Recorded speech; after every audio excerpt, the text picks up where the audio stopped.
ADEFAN. España tiene 1,1 millones de empresas familiares que dan trabajo a 6,6 millones de personas y generan el 57% del PIB nacional. Quizás por eso el Instituto de la Empresa Familiar reivindique la importancia de la empresa familiar como interlocutor ante las administraciones y haya solicitado que se constituya una comisión asesora de expertos al margen de la promovida en el Congreso de los Diputados sin la que esté representada. El Instituto, además, tiene nuevo presidente desde el pasado 4 de junio. Se trata de Marc Puig, presidente ejecutivo de la histórica firma de moda y fragancias que aglutina a marcas como Carolina Herrera, Nina Ricci, Paco Rabanne o Jean-Paul Gaultier.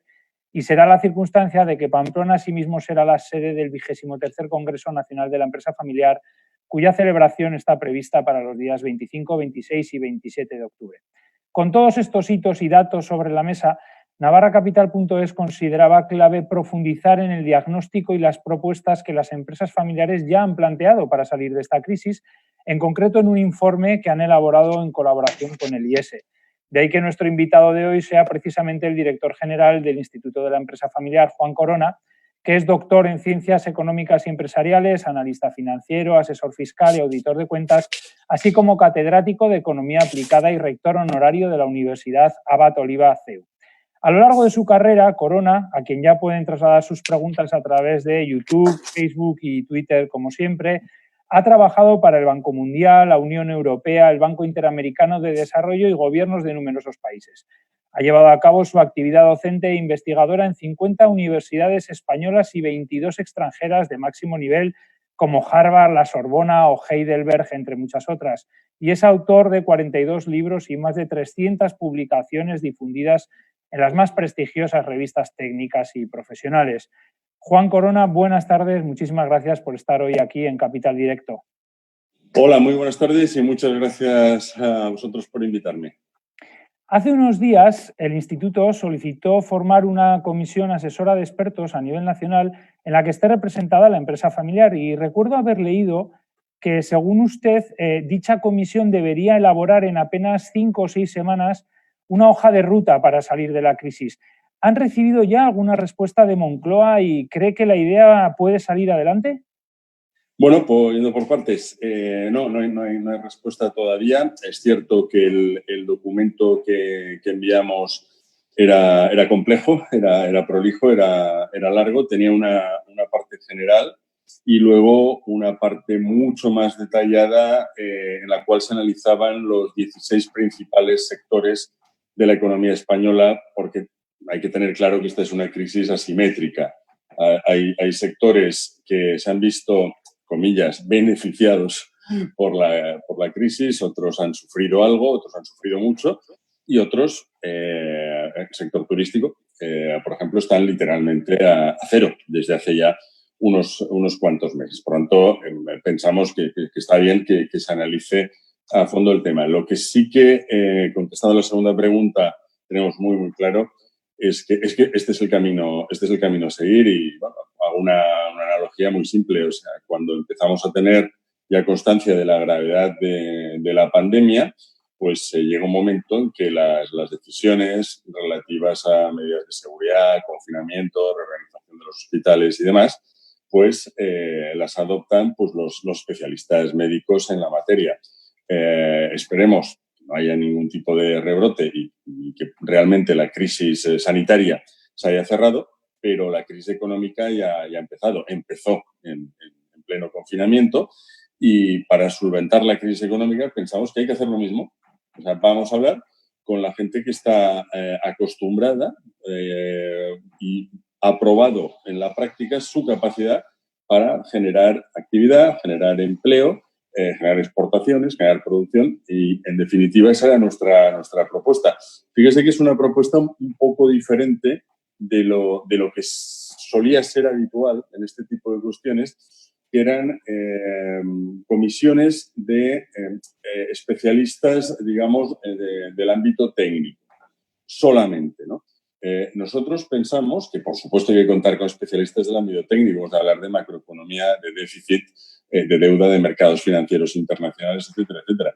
Pero quien crea, en última instancia, los puestos de trabajo y genera verdaderamente el crecimiento del país? Pues las empresas y, por lo tanto, que los empresarios de máximo nivel que hayan demostrado su capacidad para gestionar proyectos complejos por todo el mundo a nivel internacional tienen que estar también ahí representados. No es que seamos muy originales, porque nosotros lo que pretendemos es ayudar, no ser originales. Hay bastantes países en Europa que, de hecho, ya están haciendo lo que nosotros hemos pedido. Probablemente Italia y Francia sean los más destacados en este sentido. Por lo tanto, esperamos, deseamos y confiamos de que realmente, sin menoscabar a nivel político el funcionamiento de la comisión parlamentaria, que es la que tendrá que tomar las decisiones políticas, pero pensamos que las decisiones en materia de economía es mucho mejor escuchar a quien realmente se está moviendo y lleva años demostrando su capacidad para gestionar bien el mundo económico. Y ahí, a pesar del peso tan significativo que la empresa familiar tiene en la economía española, como he explicado brevemente antes, a veces no tiene usted la sensación de que las administraciones no terminan de dar el protagonismo que merece la empresa familiar como interlocutora a la hora de diseñar políticas de economía y empleo. Lo digo porque ustedes siempre han defendido que sus empresas no se deslocalizan, que son empresas arraigadas al territorio y a veces, al menos desde fuera, por lo menos los que estamos en el otro lado, da la sensación de que no se les da ese protagonismo que ustedes se han ganado a base de trabajo y de crecer y de desarrollar empresas muy importantes para la economía española. Pues tiene toda la razón. Además, que ahora lo estamos pudiendo comprobar a lo largo de estos ya 3 meses, prácticamente, que llevamos en situación de emergencia. Bueno, es fácil comprobar que ha habido algunos experiencias de deslocalización en España. Pero ¿han sido empresas familiares? En absoluto. Han sido justamente empresas no familiares las que se han deslocalizado. Las empresas familiares, una de las características básicas que tienen es el enraizamiento con su territorio.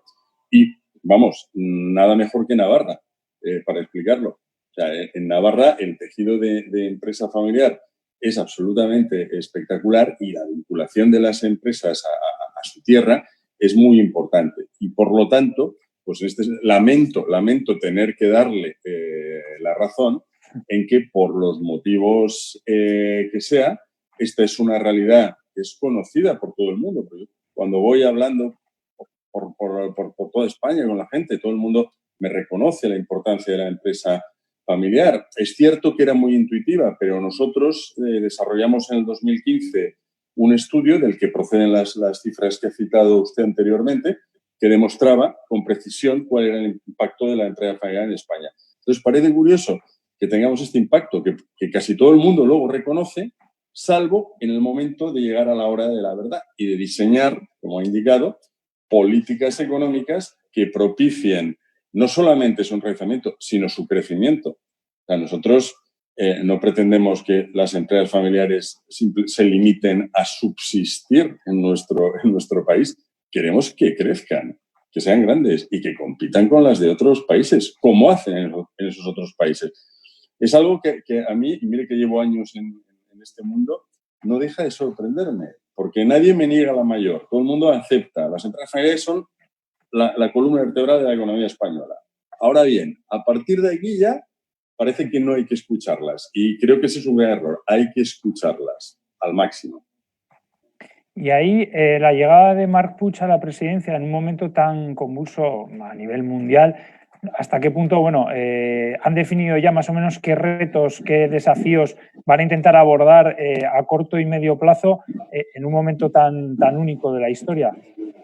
Pues hoy es jueves, hace exactamente 7 días, decidimos, habíamos aplazado la Asamblea General de Socios del IEF, que estaba prevista para mayo, en la esperanza de que pudiéramos hacerla presencialmente muy rápido. Cuando vimos que la cosa se alargaba, decidimos hacerla por procedimientos virtuales. Pues pasado, esa asamblea es la que nombró a Marc Puig como nuevo presidente y él dio, digamos, como es tradición al acabar la asamblea, un breve discurso un poco de posicionamiento, ¿no?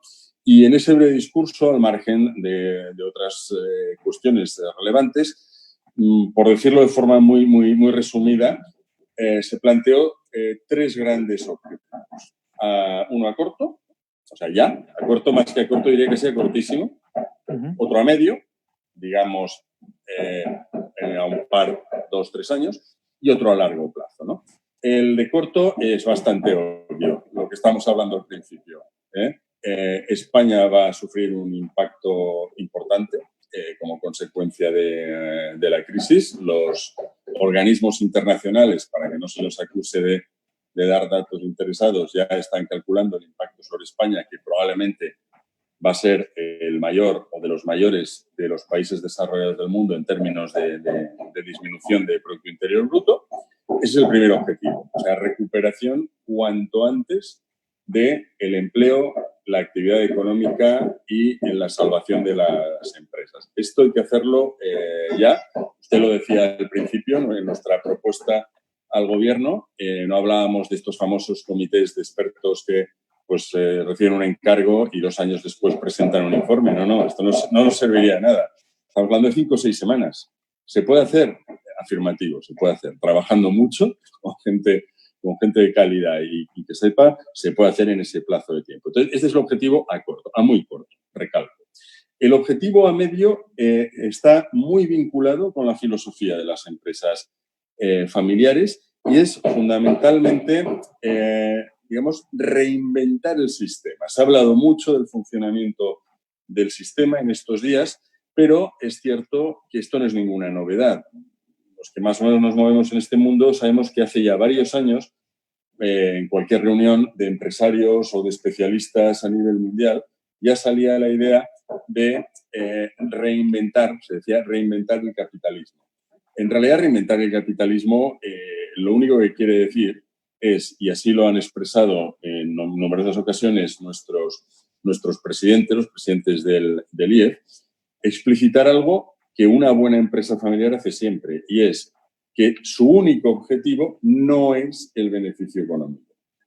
Ha de ser un objetivo, porque evidentemente una empresa que pierde dinero está abocada al cierre. Eso es absolutamente inevitable.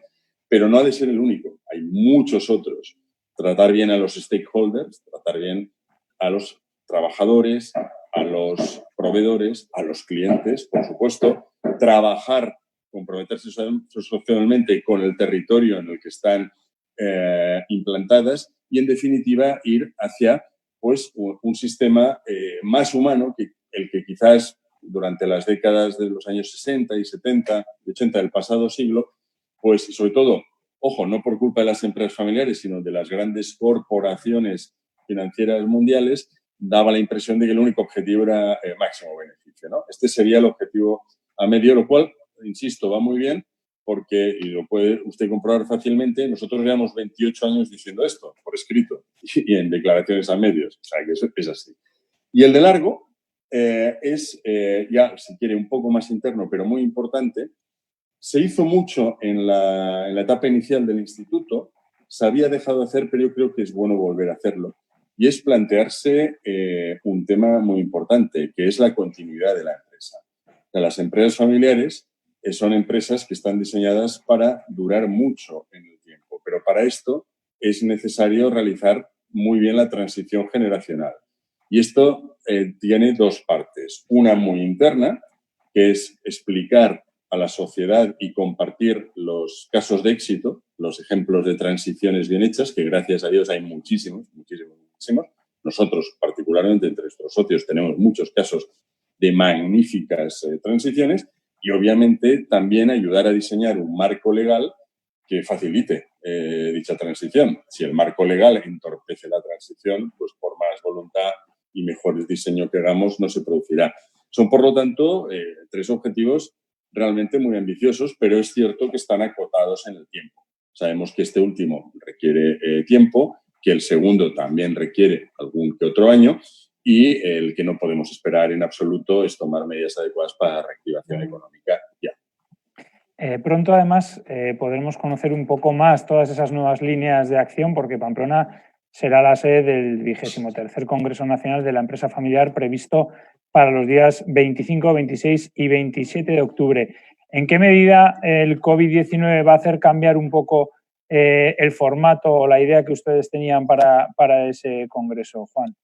Pues, mira, desgraciadamente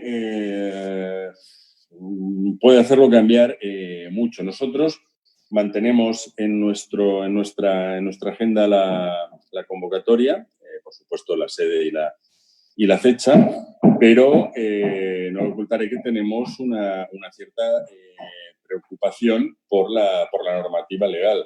El Congreso Nacional de la Empresa Familiar es un evento en el cual en ya los últimos años se están moviendo el orden de 650 empresarios de máximo nivel de toda España y algunos extranjeros que invitamos. Los medios de comunicación, yo creo que ya la asistencia a los últimos congresos entre medios de prensa escrita, televisión, radio y demás está superando los 100. Es decir, es un evento muy masivo en el cual además se comparte muchísimos espacios, tanto los del Congreso en sí como una parte muy importante dedicada al intercambio de experiencias. Y eso, desgraciadamente, a fecha de hoy, ni yo ni nadie podemos saber cómo va a acabar regulado. Es cierto que parece ser que el día 21 de junio acabará ya el estado de emergencia y, por lo tanto, es necesario disponer de una regulación para lo que se ha llamado el proceso de vuelta a la normalidad, regulación que hoy en día no tenemos. Cuando la tengamos, veremos en qué medida nos puede obligar a modificar el evento. La verdad es que es una lástima después de tantos años y cuando por fin el Congreso del Instituto recalaba en Pamplona y había mucha expectación, que tengamos este problema que escapa de nuestra realidad. Pero en cualquier caso, nuestra voluntad es hacerlo, pero hacerlo lo mejor posible, por supuesto, ¿no? Entonces, quizás es una lástima, pero por unos días no le puedo decir nada más concreto. Cuando sepamos la normativa, estudiaremos la situación, hablaremos con la Asociación de Empresa Familiar de Navarra, con ADEFAN, con su presidente, con Pachi Esparza, y veremos lo que se puede hacer. Para que nos quedemos tranquilos todos, y sobre todo en Navarra, de una manera u otra y más pronto o más tarde va a haber un Congreso Nacional de Empresa Familiar en Navarra. Ojalá fuera el del 25 al 27 de octubre, ojalá sea. Vamos a cruzar los dedos y esperar que vaya bien, porque pues lo estamos preparando ya, llevamos ya varios meses preparándolo con mucha ilusión. Cambiando un poquito de tema, usted comentó hace poco, que me llamó la atención, que estamos mucho mejor preparados para afrontar esta crisis de lo que lo estábamos en 2008 y que si esta crisis nos hubiera sorprendido hace 12 años, las consecuencias serían muchísimo peores. ¿Qué ha cambiado a su juicio que le invite a ser algo más optimista en ese sentido con respecto a lo que podía suceder hace 12 años? Lo que ha cambiado, y ojalá ahora se vuelva a repetir, es que las empresas españolas, y recalco las empresas, porque en otras actividades, pues la verdad que tampoco se cambió mucho, con la crisis del 2008 detectaron claramente que la dependencia del mercado interno era un riesgo que no podían manejar. Y vieron, porque es verdad que la crisis del 2008 fue diferente, que mientras algunos países, entre ellos el nuestro, entraban en recesión, en una profunda recesión, otros crecían de forma abundante. Es decir, tenían capacidad económica, capacidad de inversión, los consumidores tenían capacidad de consumir y ahí se produjo el gran milagro de la economía española, que fue el hecho de que las empresas empezaron a orientarse, no solo las grandes, ya lo estaban haciendo, sino incluso algunas realmente pequeñas, empezaron a orientarse hacia el exterior. Buena parte de esta recuperación, es fácil verlo, vino porque nuestra balanza comercial, tradicionalmente deficitaria, empezó a ser fuertemente superavitaria. Es decir, las empresas españolas, hablando términos si quiere más coloquiales, se lanzaron al mundo. Y como son buenas empresas, con buenos empresarios, con buenos trabajadores y con productos interesantes, el resultado pues no se hizo esperar. Esa estructura es la que teníamos hace 3 meses cuando, por otros motivos, la situación ha tenido que paralizarse. y, por lo tanto, nuestras empresas, en general, como concepto general, están mucho mejor ahora que el 2008. Sí que es cierto, y esto sí que me conviene recalcarlo, que podían estar todavía mejor. Porque, vamos a ver, ¿quién está sufriendo fundamentalmente en esta crisis que tenemos ahora? Es evidente, como he dicho al principio, que depende del sector en el que estés. Hay sectores que no están sufriendo y otros muchísimo. Pero hay una relación muy directa, una correlación positiva con la dimensión de la empresa, con el tamaño de la empresa. Porque, en general, cualquier crisis es igual. La anterior fue burbuja inmobiliaria que contagió y se convirtió en burbuja financiera. La actual ha sido una pandemia, problema sanitario. Bueno, puede haber miles de causas para que haya una crisis. Un problema de geopolítica mundial, una nueva guerra fría comercial entre China y Estados Unidos. O sea, causas puede haber muchísimas, pero es igual. Cualquiera que sea la causa, la posibilidad de sobrevivir está directamente relacionada con el tamaño, con la dimensión de la empresa. Las empresas muy pequeñas son empresas que tienen una capacidad económica muy concreta, una capitalización muy reducida y pueden aguantar shocks negativos durante periodos de tiempo muy cortos. Empresas grandes, fuertes, capitalizadas, con capacidad de endeudarse en los mercados internacionales, pueden aguantar este tipo de shocks durante muchísimo más tiempo. Entonces, el tamaño y la dimensión, que ha sido una de las obsesiones históricas desde el instituto, y en particular mía, básicamente de cada 3 veces que he hablado en público sobre empresa familiar, he hablado de dimensión. Pues es que no es ninguna broma, ahora se está viendo. Las empresas grandes lo están pasando mal, pero cuando se acabe la crisis, ahí estarán. Miles, decenas de miles de las pequeñas, desgraciadamente, no estarán ya, porque no habrán podido aguantar. Entonces, tenemos una situación mucho mejor, pero hemos de seguir aprendiendo. O sea, ojalá en la crisis del 2008 sirvió para que el empresario español decidiera salir fuera, ojalá esta crisis sirva para que decida ponerse como objetivo estratégico el aumento de la dimensión. Y ahí ustedes han elaborado un informe en colaboración con el IES, en el que, como comentaba usted antes, han analizado la situación de los 16 sectores que más contribuyen al PIB español y también han reclamado un plan de relanzamiento de la economía y la actividad empresarial que esté adaptado precisamente a cada sector. Entiendo que si ustedes piden algo así es porque creen que España no está haciendo los deberes, creo yo. Vamos a ver, al final yo en estos temas, como puede parecer, siempre ya sabes lo que pasa, ¿no? En España la crítica interna se recibe muy mal. Bueno, en España y en buenas partes del mundo. Yo reconozco pues, que cuando alguna vez he hecho alguna crítica al funcionamiento de la política económica española, pues los responsables en España, mucha gente se ha enfadado. En cambio, cuando he hecho esto mismo, por ejemplo, en algunos de estos países que usted citaba, en el cual he estado en misiones y demás, no solamente nos han enfadado, sino al revés han dicho, fíjate, este señor es extranjero, mira lo que está diciendo, ¿no? O sea, partiendo de esa base, ¿no? Por lo tanto, yo en este caso me fijo mucho en lo que en la jerga técnica llamamos sistema comparado. Sistema comparado en realidad es la manera de decir, hacer un poco de benchmarking con el resto de países y sobre todo con los países, digamos, que compiten directamente con nosotros. Hay gente que se pone a veces a hacer benchmarking pues, con países subdesarrollados, pero claro, no me sirve de nada. Claro, vamos a salir muy bien si nos comparamos, por ejemplo, con cualquier país africano, en todo. Entonces, vamos a hacer benchmarking, sistema comparado, ¿con quién? ¿Quién son nuestros competidores más directos? Los más directos los tenemos en la Unión Europea. Somos socios del mismo club, ¿vale? Podemos dar nombres, Italia, Francia, Alemania, casi todos los países nórdicos. El Reino Unido, aunque ahora ya no está en la Unión Europea, pues evidentemente también es un competidor directo, está muy cerca. Y para mí lo que hay que hacer en estos casos, y es un ejercicio de humildad que va bien, no pretendamos ser los más sabios del mundo. Vamos a ver lo que hacen otros. Si llegamos a la conclusión de que bastantes países sensatos están todos de acuerdo en hacer algo, es muy difícil que se equivoquen todos. Sería bueno, de alguna manera, seguir esta línea.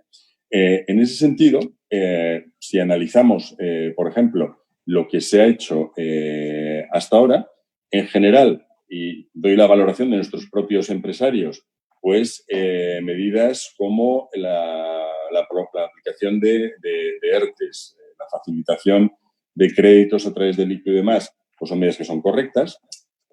Por cierto, que un pequeño paréntesis, deberían ser más ágiles. La burocracia española en pleno siglo XXI, en pleno del teletrabajo y demás, continúa siendo pues un aparato lento, pesado, hiperburocratizado.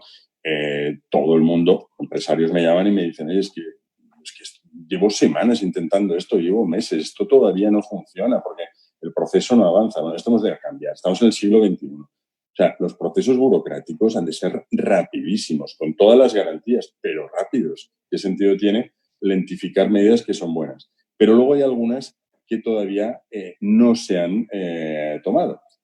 Por ejemplo, pues medidas fiscales. No ha habido ningún planteamiento serio de política fiscal frente a la crisis, cosa que usted puede comprobar perfectamente, han hecho todos los demás países europeos.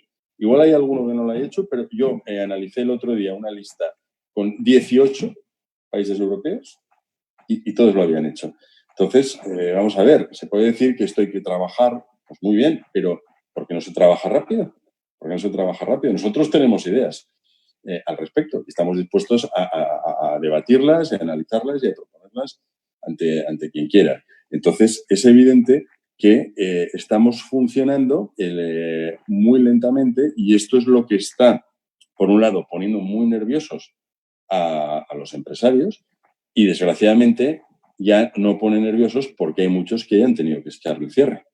Ya son bastantes decenas de miles de empresas que ya, aunque cualquiera que sea la decisión que adoptemos, ya no van a estar el día que la economía vuelva a la normalidad. Por lo tanto, ¿qué pedimos?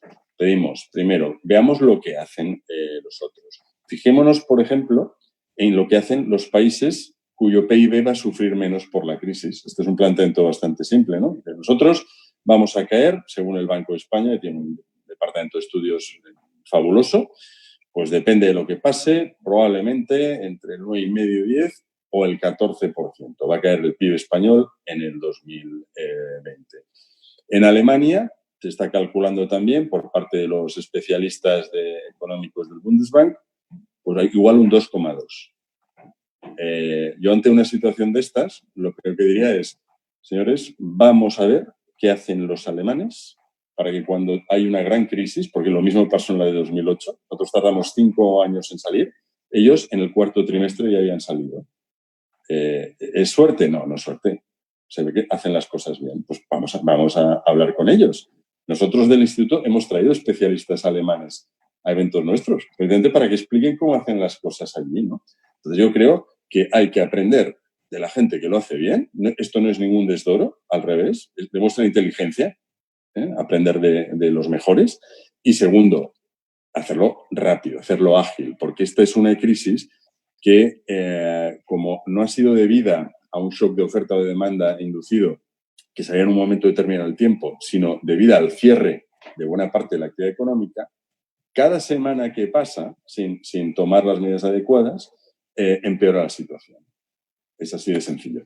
Hace unos días, además, precisamente un poco respecto a este mismo tema, le escuché decir que usted defendía una bajada de impuestos. Creo que es una medida que prácticamente todo el empresariado es unánime al respecto, pero al mismo tiempo también le escuché que decía o que abogaba por incrementar el gasto público, aunque eso hiciera crecer el déficit. Yo creo que en esta segunda medida ahí sí que habría más discrepancias. ¿Nos puede explicar un poco cuál es su punto de vista al respecto? Bueno, en realidad, vamos a ver, sí. O sea, esto fue el resumen de lo que dije. El gasto público probablemente va a tener que aumentar sencillamente porque la sociedad española en estos momentos ha recibido un cambio cultural en el cual la sanidad, y en particular la sanidad pública, pasa a ser uno de los temas más relevantes y por tanto, la gente va a pedir gasto en este sentido. Los propios trabajadores del sector lo están pidiendo y, por lo tanto, esto va a ser inevitable. Ahora bien, vamos a ver, el gasto público, este es el famoso problema de debate del gasto público. Siempre se habla del volumen. A mí el volumen me importa, pero lo que me importa más es la eficiencia. O sea, a mí, si nos vamos a gastar en presupuestos públicos 100 millones de euros en una actividad, primero, que se van a gastar de manera eficiente, no tirándolos, ni perdiéndolos, ni mal utilizándolos. Y además van a generar un resultado positivo, perfecto. Y el problema del gasto público en España, que básicamente no es tanto de dimensión, no es bajo el gasto público en España. A ver, no es bajo. Alguien puede decir, bueno, es que en porcentaje sobre el PIB es mucho más importante, que es un comentario típico, en Suecia, en Noruega, en Dinamarca. Digo, sí, claro, pero es que Suecia, Dinamarca y Noruega son países bastante más ricos que España en términos de PIB per cápita. Con lo cual pueden darse el lujo también de tener un sector público más potente. El problema en España es esencialmente la eficiencia del gasto público, ¿no? Y eso es lo que hemos de cambiar radicalmente. Se habla mucho también.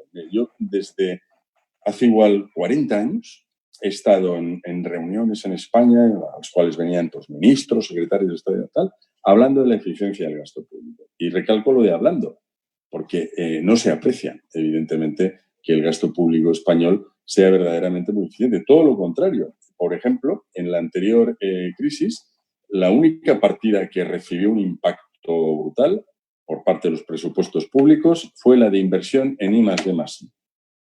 Mientras el resto de países que compiten con nosotros, y entre ellos Alemania, ¿qué hicieron? La incrementaron en situación de crisis. Más I+D+I, más creación de patentes, de tecnología y, por lo tanto, capacidad de vender luego estas patentes y esta tecnología. El mundo actual es inversión, básicamente. Inversión, desarrollo e innovación. Bueno, pues es lo último que habría que recortar. Bueno, en España es lo primero que cae. Eso y la educación. Son los gastos que enseguida se recortan. Y son los últimos que habría que tocar.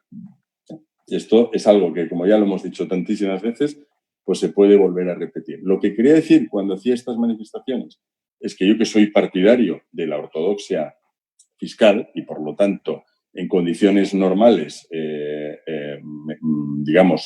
rechazo el déficit público, no estamos en una condición normal. Entonces, si para salir hemos de hacer algo, hemos de seguir claramente una política anticíclica. Y a mí lo que me sorprende bastante es que hay gente que durante mucho tiempo estaba defendiendo la aplicación en España de políticas anticíclicas de raíz keynesiana cuando la economía estaba creciendo, que es cuando las políticas keynesianas no suelen funcionar bien, y no suelen porque hay experiencia abundante en la historia, y en cambio ahora, que sería un buen momento para aplicar una buena política anticíclica keynesiana, no iba a hablar de ello. ¿Por qué? Pues porque la política anticíclica keynesiana en una situación como esta implica aumentar algo el gasto público y disminuir bastante los impuestos. Está escrito en la teoría general de John Maynard Keynes en 1936. Y, Juan, dentro de esas medidas más concretas que ustedes ya han planteado, hay una que, por ejemplo, es diseñar un nuevo marco más funcional para adaptar los ERTEs a cada sector y cada empresa, impulsar la formación para el empleo orientada a la productividad y la digitalización, la liquidez que usted ha comentado antes, la inyección directa de capital, aparte del tema fiscal que también ha mencionado. De todas esas que ustedes plantean, ¿cuáles ve realmente, con sinceridad, cuáles cree que son más factibles de implantar, viendo un poco también cuál es la línea que está siguiendo el Gobierno en estos momentos y cuáles, en ese sentido, cree que son más imposibles, ¿no? Digamos, de alguna forma? Yo es que aquí, de verdad, es que me resisto a creer que sean imposibles, porque es que entonces ya tiraría la toalla y nuestro estilo no es tirar la toalla.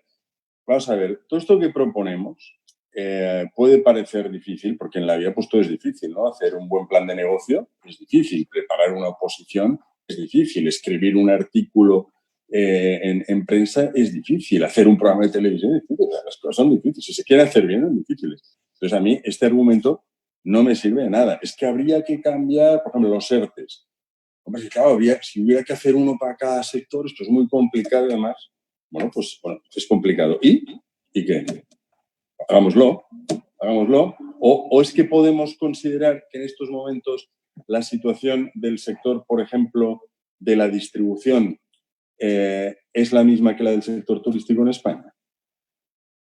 Es absurdo. O sea, ¿cómo podemos decir? No, bueno, pues se aplican las normas. ¿Pero cómo puedes aplicar las normas a un sector, por ejemplo? Recalco porque es además realmente nuestro sector locomotora, el sector turístico, suerte que tenemos. Otros países ya les gustaría, pero no pueden.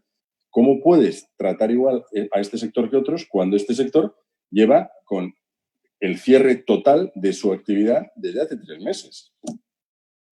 No puedes compararlo pues, con una actividad que haya tenido pues, una pérdida pues, de facturación de un 20% o incluso pues, que haya mantenido facturación y demás. Entonces, a mí estas cosas me sorprenden bastante. Sobre todo estos argumentos, que esto es muy complicado, muy difícil. Bueno, pues oiga, hágalo y si no sabe hacerlo, pues infórmese de cómo hacerlo. No hay ningún problema. Dos preguntas que nos mandan nuestros espectadores para concluir. Una relacionada con la confianza, sobre todo porque bueno, los especialistas más o menos coinciden de manera unánime en que ahora mismo reactivar la confianza es clave para reactivar a su vez los mercados, el consumo, etcétera. Pero España ya llevaba un tiempo a la cola en materia de confianza, si uno ve el barómetro de Delman, el barómetro de confianza de Delman. Preguntan, ¿cómo se puede recuperar esa confianza perdida con ese bagaje que ya traía España antes de esta crisis y teniendo en cuenta el clima de crispación política que vive ahora este país, en el que lejos de remar todos en una misma dirección, parecen cada uno ir en una diferente? Pues esa es la pregunta del millón. Vamos a ver, ese es el gran problema. No nos engañemos. La economía, y esto lo he dicho muchas veces en público, es una cuestión de confianza, totalmente. Cuando una sociedad, cuando una sociedad está confiada, como un ejemplo, la España de la transición, era un país, no vamos a decir pobre, que no lo era, pero un país que no era un país desarrollado, era lo que se llamaba en aquella época países en vías de desarrollo, ¿no? Y encima con una situación política complicada y demás. ¿Pero qué había en aquella época? ¿Qué tenía todo el mundo? Confianza. Pues bueno, dejamos a una etapa, vamos a constituirnos como un país moderno, democrático, al cabo de un tiempo vamos a entrar en la Unión Europea. Entonces la gente estaba confiada, la gente trabajaba, la gente invertía y demás. Es lo más importante. Cuando hay confianza las cosas van bien, cuando no hay confianza no van bien. Teníamos ya un problema, esto hay que decirlo. Ahora no se acuerda nadie. A principios de enero, en sesiones como esta, la gente estaba muy preocupada pues porque a lo mejor la economía española en el 2020 crecía por debajo del 2%. Esta era la gran preocupación, ¿no? Porque sí, se había detectado ya esta pérdida clarísima de confianza. La confianza en la economía depende de muchos factores, pero uno de ellos es obviamente el funcionamiento de lo público, de lo político. Entonces, si el ciudadano de a pie detecta que no hay un interés global por, frase que nos gusta usar en el instituto, por remar todos juntos, sino que cada uno va estrictamente a su propio interés, esto genera desconfianza en el ciudadano español. Pero algo mucho peor, genera desconfianza en el mundo globalizado en el que tenemos, en el exterior. Es decir, no nos engañemos. Yo he hablado con mucha gente de fuera de España durante estos 3 meses. La percepción que tienen es que en España pues, la moral está baja, no existe confianza y, por lo tanto, el inversor extranjero pues, está tomando las cosas con mucha calma. La Unión Europea, obviamente, nos va a ayudar, ya lo han dicho, gracias a Dios que estamos en Europa, por cierto, pequeño paréntesis. Imagínese esta situación en la que tenemos, teniendo que ir a buscar nosotros esos cientos de miles de millones por el mundo, por el mercado. O sea, tenemos una suerte enorme, pero ojo porque alguno ya me ha advertido. Vamos a ver, nos encantará ayudar a España, pero la ayuda también va a estar muy condicionada al grado de confianza que nos dé el país. Y por eso nosotros proponemos la creación de de esta comisión. Esta comisión, como ha pasado en Italia, con la comisión que se ha creado, digamos, sería muy bien recibida en el exterior y muy bien recibida por las autoridades comunitarias y muy recibida en Frankfurt por el Banco Central Europeo. Dirían, hombre, muy bien, van a trabajar de forma coordinada, organizada, todos de común acuerdo, están poniendo a los mejores especialistas en gestión económica a ayudar a dar ideas de diseñar. Esto sería maravilloso para nosotros. Sería una de las maneras de ir recuperando esta confianza. Si no, pues ya vemos en la situación en la que estamos, ¿no?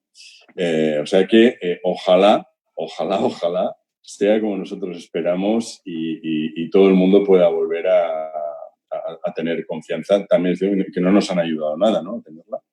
Más bien al revés. Y uniendo un poco con la pregunta anterior, ustedes en materia laboral han sido muy críticos, de hecho, con el acuerdo entre PSOE, Podemos y H. Bildu respecto a la reforma laboral. La pregunta es muy sencilla. ¿Confía realmente en que este gobierno pueda sacarnos de la crisis?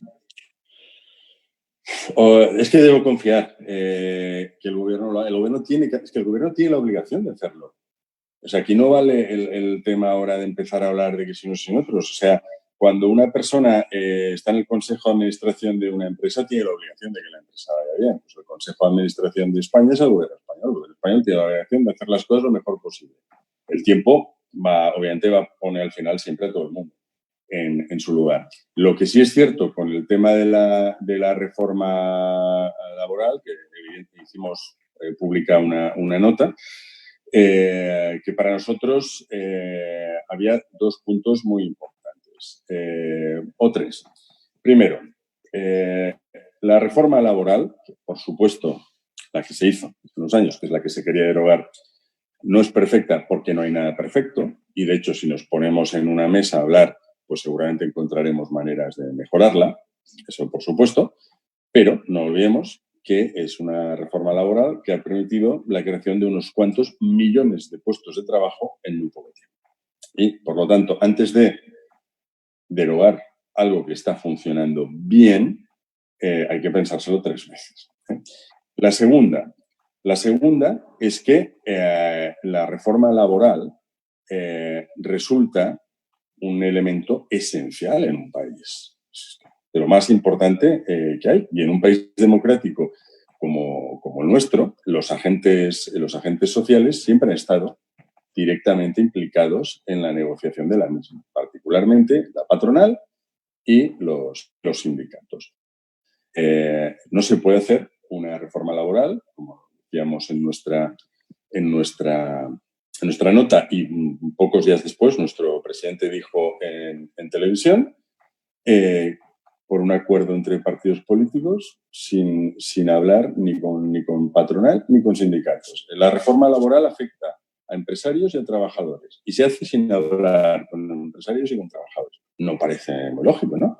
Y ese es el planteamiento que nosotros tenemos. Dicho lo cual, ¿se puede mejorar pero se puede mejorar el marco laboral en España? Pues claro, y el fiscal, y el administrativo, y todo lo que hacemos todos se puede mejorar, pero se puede mejorar haciendo las cosas con cabeza, ¿no? Entonces, en ese sentido, ahí sí que nosotros reaccionamos rápido porque pensamos que era un peligro enorme, pero enorme, para la economía española y que hubiera conducido a una situación realmente laboral muy, muy precaria en muy poco periodo de tiempo. Bueno, pues con este análisis final llegamos a la conclusión de una nueva entrevista de Capital Directo patrocinada por Banco Santander. Gracias a quienes nos han visto por YouTube, por Facebook y por Twitter, y gracias a Juan por compartir sus ideas con nosotros. Ha sido un placer escuchar sus reflexiones y esperemos que otros también las escuchen, porque personalmente creo que ahora más que nunca es importante que nos escuchemos, aunque algunos parezcan más empeñados en dividirnos. Así que muy buenas tardes y hasta la próxima entrevista. Muchas gracias por todo y efectivamente hasta la próxima y comparto tus buenos deseos.